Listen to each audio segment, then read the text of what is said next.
Opa galera, tudo bem com vocês? Bem-vindos ao canal Quadro e Ciência. Meu nome é João Ítalo, estamos aqui para mais um vídeo muito especial aqui no canal, tá? Que hoje a gente vai falar aí sobre o formato da Terra, né? O formato do nosso planeta, que apesar de já ser algo consagrado na ciência, né? A gente já tem várias evidências, imagens e tudo mais. Algumas pessoas aí questionam na internet, né? Existe todo um movimento que contraria, né, o senso científico e tudo mais. Então, eu preparei esse vídeo aqui para vocês, tá? Vai ficar meio longo, então se acomoda aí. E mesmo que você já tenha, né, uma boa ideia do formato da Terra, aí já tem a resposta na ponta da língua, eu acho que a maioria de vocês não sabem todas essas evidências, todas essas informações por trás, tanto da história, né, da construção e do formato, do nosso entendimento do formato da Terra, como também, né, todos os argumentos que a gente tem sobre isso, tá? Então, sem mais delongas, né, vamos aí começar esse vídeo tão especial, tá? Bom, a primeira coisa que eu faço aqui é uma indagação, tá? Eu boto 4 imagens e eu pergunto para vocês qual é o formato da Terra, né? Se é a alternativa A, B, C ou D, tá?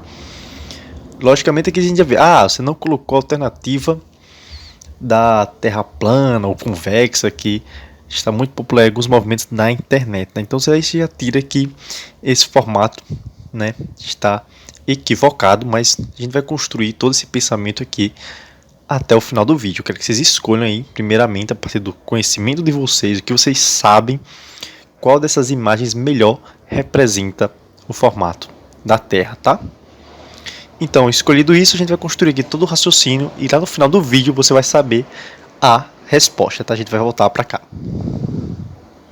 Bom, de onde surgiu essa ideia da Terra plana, tá? E aqui eu boto, né, que a origem é mitológica, realmente vem aí do senso comum, né, da observação das pessoas, de que vê que numa perspectiva humana, né, bem simples assim, a gente vê que o horizonte parece plano, né? Parece bem plano e tudo mais. Então, nas visões mitológicas, que foram as primeiras explicações que o ser humano teve para a natureza, para tudo que o cerca, né? Então a gente tinha os pensamentos aí dos povos egípcios e mesopotâmicos que o mundo era retratado como um disco flutuando no oceano, tá? Ou seja, eles viam que nas fronteiras da Terra havia água. Então a ideia, né, desses povos, que é a ideia de muitos povos antigos também, é de que existiria um grande oceano circundante, tá? E a gente estaria aí numa plataforma, né, relativamente plana nesse oceano, tá? E aí o povo de Israel e tudo mais, eles também achavam isso, eles tinham essa ideia, e de que o céu, por ser azul e tudo mais, o firmamento, como eles chamavam, na realidade também tinha água em cima, né? Seriam as águas superiores, tá? E o céu seria essa cúpula, tá? Que dividiria, né, o nosso espaço, né, assim, o céu e tudo mais, dessas águas do firmamento, tá? E o sol, a lua e tudo mais estaria dentro, tá, dessa redoma aí. Essa é a ideia, né, bem simples que esses povos tiveram, sem muito embasamento, tá? E como é que surgiu a ideia de Terra redonda? Quem foram os primeiros a propor essa ideia, indagar e romper aí com a tradição mitológica? Bem, como vocês sabem, a filosofia é o que rompe, né? A gente começa aí a ter pessoas questionando por meio da razão, principalmente ali na Grécia Antiga, tentando encontrar explicações para a natureza sem trazer esses valores de origem mítica, né, atribuir a Deus e tudo mais, mas encontrar explicações sobre a natureza na própria natureza e na razão. Então Pitágoras, tão famoso aí pelo seu teorema de Pitágoras e todas as suas contribuições na geometria, né, ele afirmou que a Terra era esférica. E aí essa ideia se espalhou bastante pelo mundo grego. Mas de onde é que o Pitágoras tirou essa ideia? Basicamente, teve a motivação da seguinte forma, porque o Pitágoras ele acreditava que os números, né, tinham um poder de certa forma religioso, né? Acreditavam nos números como sendo entidades aí que regiam o mundo, tá? O mundo seria totalmente descrito de maneira matemática. Então, pela esfera ser esse formato tridimensional mais perfeito, no sentido de que todo ponto da esfera tem a mesma distância do centro, né, do raio, a gente chama isso aí de raio, essa distância, né, e ela é igual para todos os pontos, então seria a forma mais perfeita, e por isso representaria a Terra, tá? Lógico que essa explicação não é suficiente para nos convencer, tá? Mas aqui, por motivação histórica, a gente está citando as primeiras ideias da Terra esférica. E aí o Aristóteles, né? Ele teve essa mesma ideia, mas aí ele já sustenta mais com a observação de eclipse, que eu vou falar mais para frente, tá? E aí percebeu que realmente a Terra provavelmente tem uma forma esférica, né? Uma circunferência ou aproximadamente isso. Já o Eratóstenes, ele conseguiu, né, medir esse valor da circunferência da Terra. E o Ptolomeu, né, um grande influenciador aí na época para a astronomia, né, escreveu no seu livro o Almageste, que ficou muito famoso, com base nesse modelo de globo. Bom, agora vamos ver como é que o Aristóteles chegou nessas ideias. Não somente numa base de razão, tá, como o Pitágoras tentou fazer, num fundamento puramente matemático, mas aqui ele fez com bases empíricas, tá? E essas bases vêm principalmente da observação dos eclipses. Por quê? Porque eles já tinham essa ideia lá na Grécia Antiga que a Lua não tem luz própria. Na verdade, a Lua reflete a luz do Sol, né? Isso aí foi falado pelo filósofo Anaxágoras. E com essas ideias, nós vemos que quando acontece um eclipse lunar, tá? Durante as fases, né, de transição aí do início até o final do eclipse, a gente vê um formato de arco circular, né? Ou seja, como se fosse uma sombra de algo circular, algo redondo, né, que vai aí passando pela Lua. E aí o que eles conseguiram inferir é que na verdade esses formatos, né, o eclipse em si, era causado pela sombra da Terra na Lua.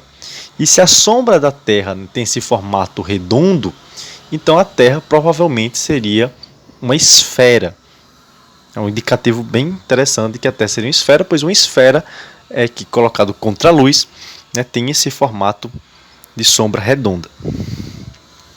Além disso, os gregos já tinham notado que no céu tinha alguns objetos diferentes. Existiam as estrelas fixas, que ficavam sempre em suas posições, enquanto outras se mexiam, né, se moviam para lá e para cá, que eles chamaram de errantes, ou então planetas, né? A forma que eles chamavam planetas significa justamente errante. E os navegantes, né, os navegadores, lembrando aí que já na antiguidade a navegação era muito importante para o comércio, eles se guiavam por essas estrelas fixas, mas quando eles se moviam, né, no eixo aí norte-sul, percebiam que a posição delas mudava, ou se elevava, ou, né, ia ficando mais para baixo. Isso já mostrava que a Terra provavelmente deveria ser curva, tá? Ou seja, a ideia de que a Terra seria curva, mas de uma curvatura muito grande, ou seja, assim, ela tem um tamanho grande o suficiente para que na nossa perspectiva, no nosso horizonte, né, nossa visão aqui, ela parecesse plana, o que realmente é.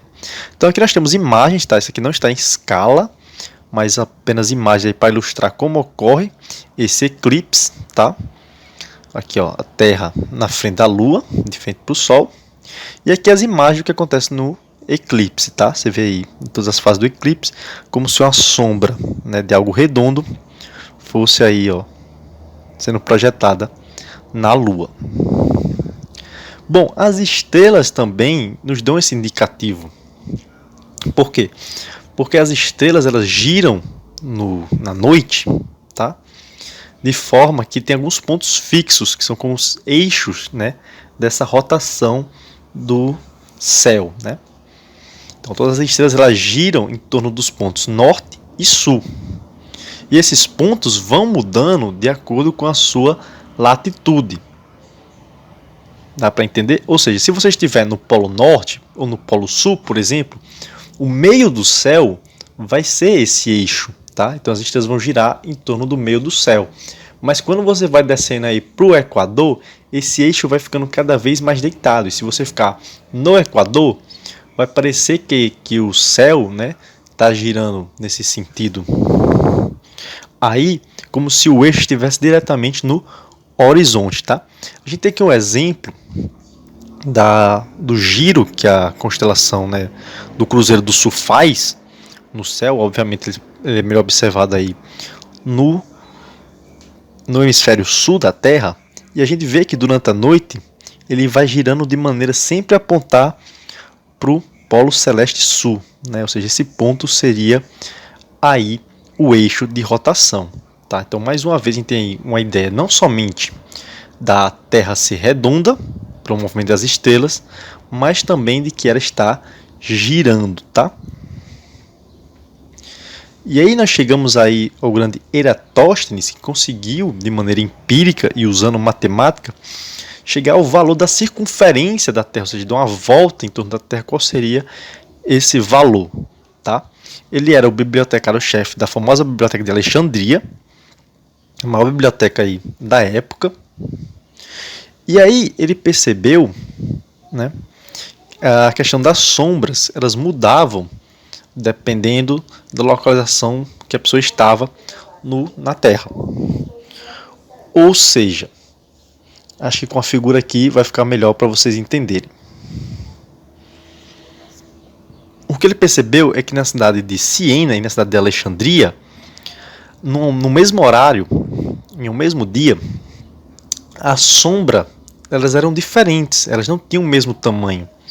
Mas se a Terra fosse perfeitamente plana, a luz do Sol, né, que chega com raios paralelos por estar tão distante da gente, deveriam projetar sombras, né, proporcionais. Ou seja, se você tivesse aí uma haste, um obelisco, alguma coisa assim, de 1 metro, né, um poste e tal, a sombra projetada nos dois cantos deveria ser a mesma. Mas não é o que acontece. Quando você coloca aí um modelo de terra redonda, né, de uma terra esférica, isso é perfeitamente explicado pela variação aí do ângulo, né, que você percorreu entre essas duas cidades. E nada mais do que ele fez foi uma regra de 3, né, aplicou uma relação de proporcionalidade e conseguiu determinar aí a circunferência da Terra. Ele percebeu que se pudesse determinar esse ângulo e soubesse a distância entre as duas cidades, poderia determinar o tamanho da Terra. Então ele, né, contratou alguém para fazer isso, para fazer essas medições no mesmo dia, no mesmo horário, e eles conseguiram aí medir essa distância, tá? Na unidade da época que era estádios. Então as cidades, elas tinham uma distância de 5.040 estádios, perdão. Então eles fixaram a vareta perpendicular ao solo, né? E mediu o comprimento da sombra em proporção ao comprimento da vareta. Isso para a gente nada mais é do que medir a tangente do ângulo. E como as tangentes do ângulo, né, são referidas ao próprio ângulo, né, a gente pode encontrar aí que o valor desse ângulo é de 7,2 graus, ou 1 sobre 50 de uma circunferência inteira, né, de 360. E então, se essa distância das cidades representa apenas 1 sobre 50 da circunferência, aplicando a regra de 3, a gente chega que o tamanho total da circunferência terrestre é de 252 mil estádios. Bom, só que essas duas cidades não estão exatamente sobre o mesmo meridiano, tá? Ou seja, não estão exatamente uma embaixo da outra, quando você pensa aí nas linhas dos meridianos. Mas essa diferença muito pequenina aí não causa muito efeito aqui para o nosso cálculo. Bom, o que acontece é que essa unidade a gente não tem os comprimentos muito acertados, tá? Mas aí a gente chega a uma estimativa histórica de que cada estádio equivaleria aproximadamente o que para a gente hoje é 157,7 metros. Usando isso aí, a gente chega no que o valor que ele chegou na época foi de 39.700 quilômetros, algo muito semelhante ao valor que hoje a gente tem. Bom, se você não entendeu os cálculos, a gente faz aqui uma regra de 3 simples, tá? A distância entre as cidades, nas nossas unidades de hoje, são 795 quilômetros. E aí você tem um ângulo entre elas é de 7,2 graus, portanto, né, a gente faz aí uma regra de 3, e a gente chega aqui, ele encontrou que a circunferência da Terra é de 39.750 quilômetros. Bom, como isso aqui é o comprimento da circunferência, a gente pode encontrar aí, usando o valor de π, pode encontrar aí, né, essa relação, o raio da Terra, que é de 6.326,4 quilômetros. Bom, eu fiz aqui um cálculo de erro percentual, no sentido de comparar o valor que ele obteve lá na Grécia Antiga com o valor médio que a gente tem hoje, né, com toda a nossa tecnologia e conhecimento. E a gente chega que o erro dele, tanto para a circunferência da Terra quanto para o raio, foi de menos de 1%. Ou seja, ele conseguiu saber o tamanho da Terra, né, no nosso modelo de Terra esférica, com uma precisão muito alta.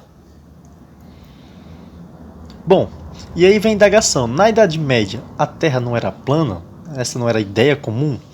Bom, essa pode ser realmente a ideia das pessoas mais humildes, das pessoas que não tinham muita educação, já que na Idade Média o conhecimento era bem restrito. Porém, né, a igreja, os reis e tudo mais, eles sabiam que a Terra era redonda. Isso era consenso. Nunca foi, digamos assim, propagado pela igreja a ideia de Terra plana, tá? Que isso fique bem claro. A discussão que eu falei com Galileu, com Copérnico, girava em torno de outra coisa, não formada da Terra, mas sim a sua posição, tá, no universo. Um belo exemplo de como a visão na Idade Média era que a Terra era uma esfera. Nós temos a orbe, né, essas joias da igreja, também usada pelos reis, tá, que vinham uma esfera com a cruz em cima, simbolizava nada mais nada menos do que o mundo, né, e o domínio aí do cristianismo, das ideias de Jesus sobre o mundo, tá? Que esse objeto ficou conhecido aí na iconografia ocidental como o Salvador do mundo. E aqui você tem algumas imagens medievais e aí do Renascimento que representam, né, Jesus ou até os reis segurando essa orbe que representa o mundo com a cruz em cima, tá? Então mostra aí que a visão era realmente de que a Terra era redonda. Isso é até retratado aí na Divina Comédia, né, com Dante, essa ideia medieval de uma Terra redonda.